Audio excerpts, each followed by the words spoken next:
Hi అండి. చూడండి, ఇలా విసి పెట్టుకున్నానండి సద్దపిండి మంచిగా సాఫ్ట్గా బాగా మెత్తగా వేసుకుంటే ఇలా వస్తుంది. అందులోకి ఇంకా నువ్వులు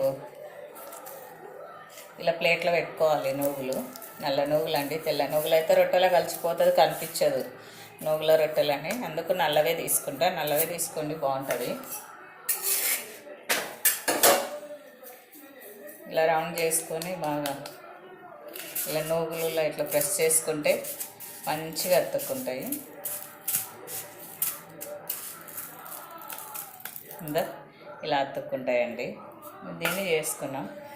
కాల్చినాక ఇలా వస్తాయి సద్దరట్టు, మంచిగా అనిపిస్తుంది కదా. చూడండి, ఇక్కడ మా సారు మా బుడ్డోడు వెయిటింగ్.